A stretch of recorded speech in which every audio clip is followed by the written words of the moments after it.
মানুহে কৈছে যে পাগল হ'ব কাৰোবাৰ মানে ভুল কথা কিছুমান আমি মানি ল'ব।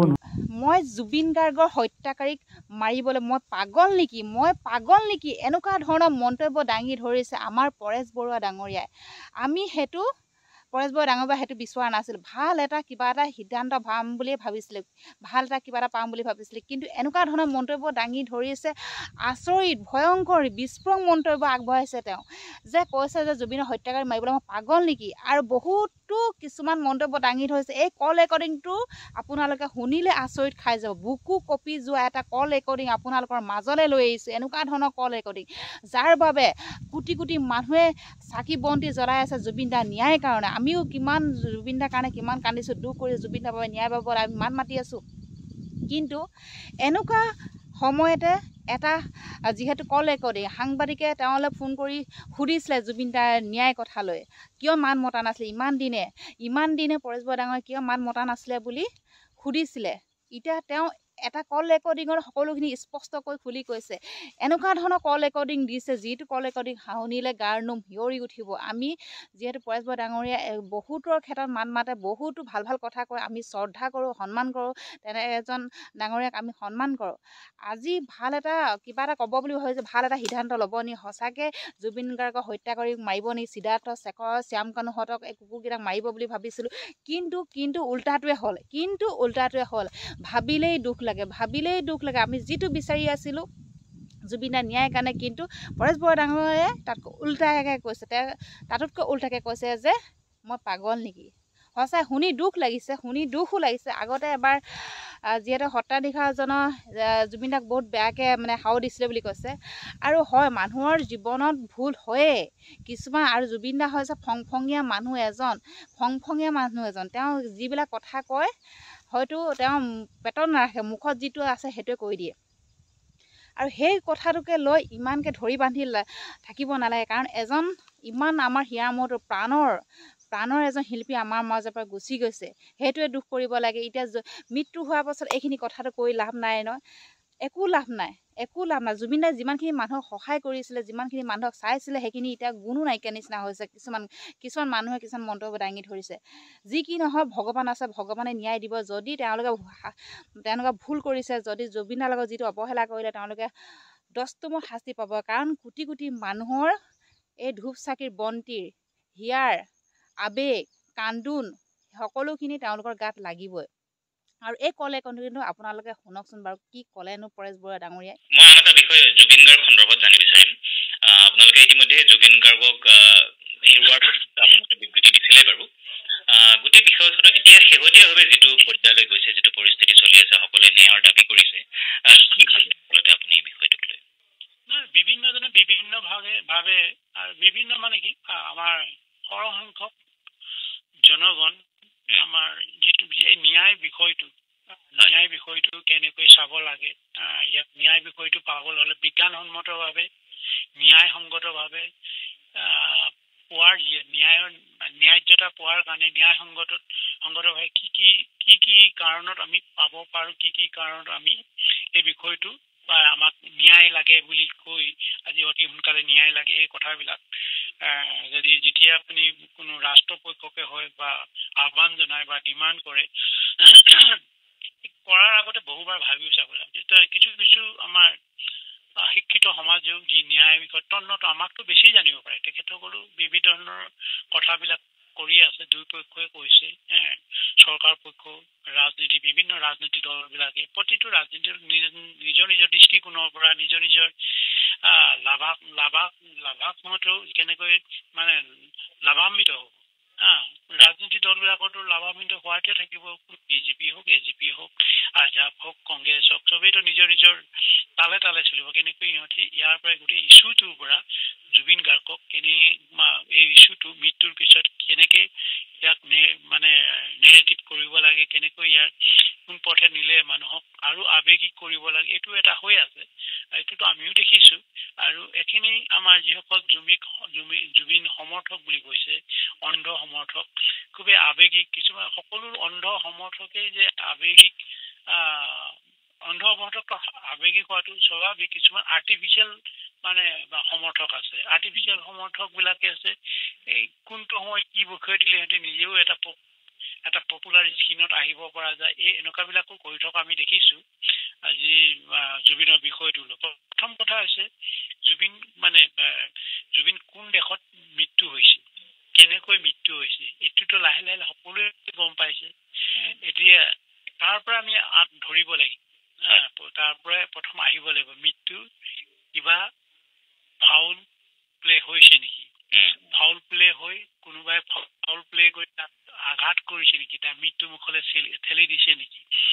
এতিয়া সিহঁতৰ মানে ছিংগাপুৰৰ যিটো পষ্টমৰ্টেম ৰিপৰ্ট সেইটোতো ফাউল প্লে নাই বুলি কৈছে, কৈছে মৌখিকভাৱে সেইটো কৈছে। আৰু এতিয়া ধৰক এতিয়া আমি আমাৰ কিছুমান ছিংগাপুৰৰ বিষয়ে বা ছিংগাপুৰ কিমান জানে, হয় কিছুমানে জানে, আমাৰ 30% মানুহে ছিংগাপুৰ জানিব পাৰে যিসকলে গৈ আছে, যিবিলাকে পঢ়া শুনা কৰিছে বা ঘৰত থাকিও ছিংগাপুৰৰ বিষয়ে জানে, ছিংগাপুৰৰ নীতি নিয়ম আইন শৃংখলা বা সিহঁতৰ মেডিকেল চায়েন্সৰ ওপৰত কিমান অভিজ্ঞতা আছে।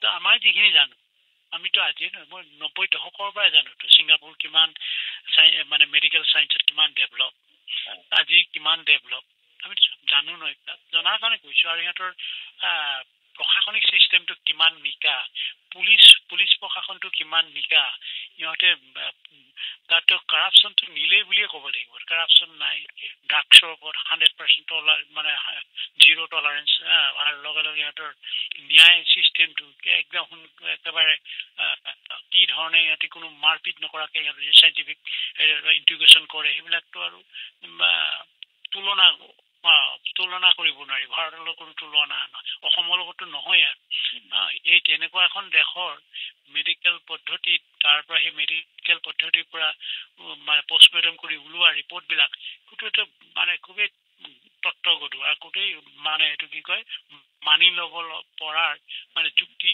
প্ৰচুৰ আছে। আৰু তাত কোনো পৃথিৱীয়ে খণ্ডন নকৰে, ইয়াত কোনো ড্ৰাইভিং চিষ্টেম নাই, কোনো ককাই ভাই কথা নাই, নেপোটিজিমটো আহিবই নোৱাৰে তাত।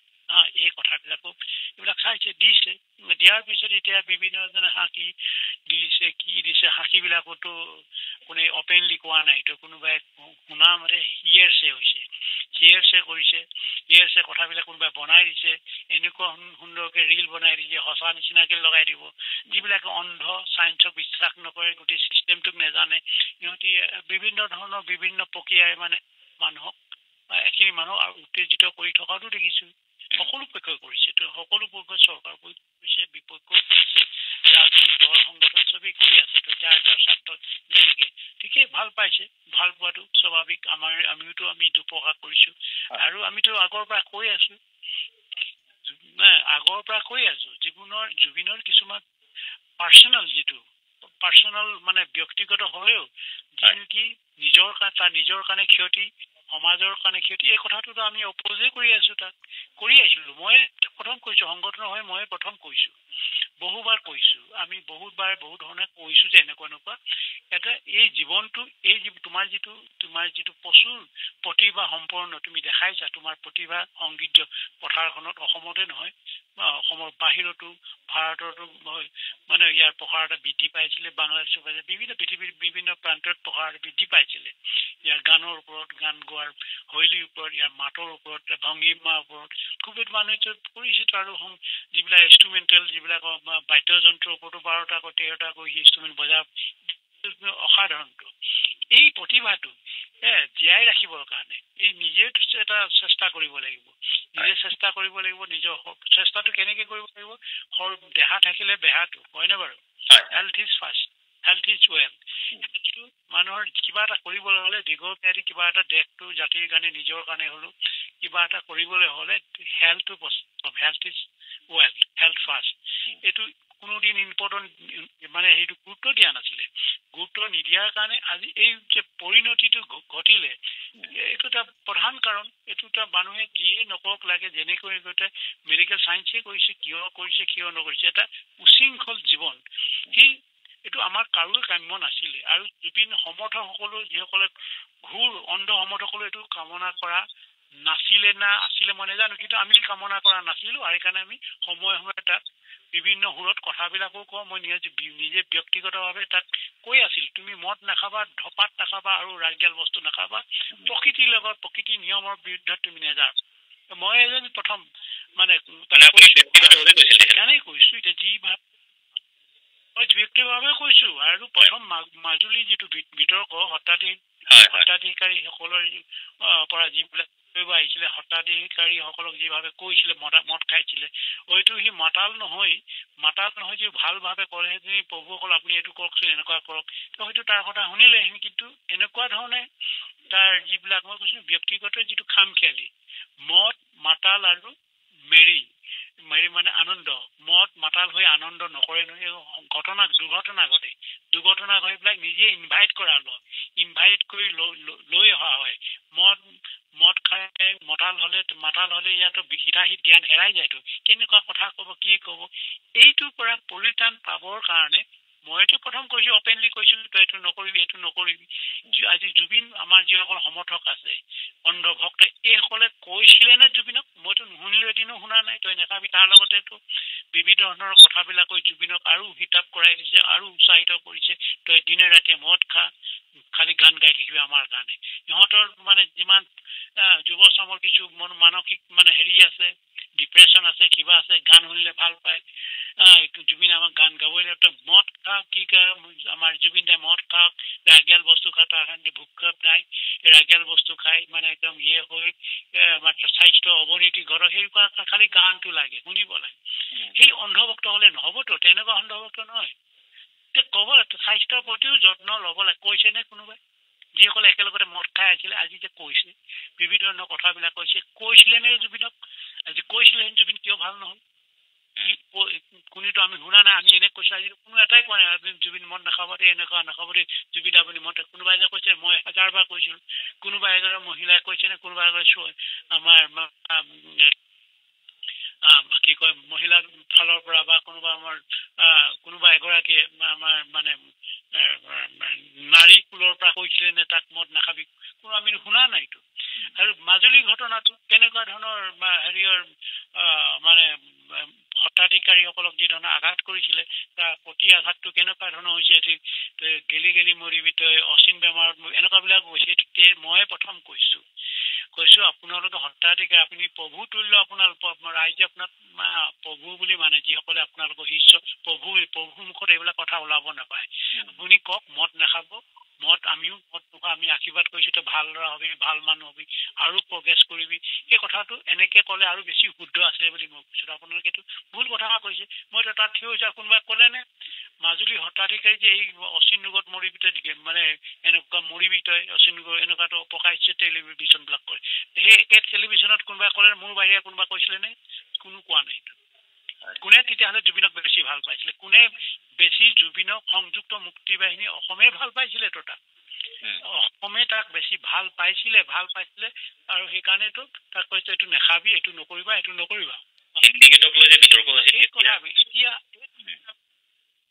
তেতিয়া কিছু মতানৈক্য সেই কথাবিলাক মই উদাহৰণ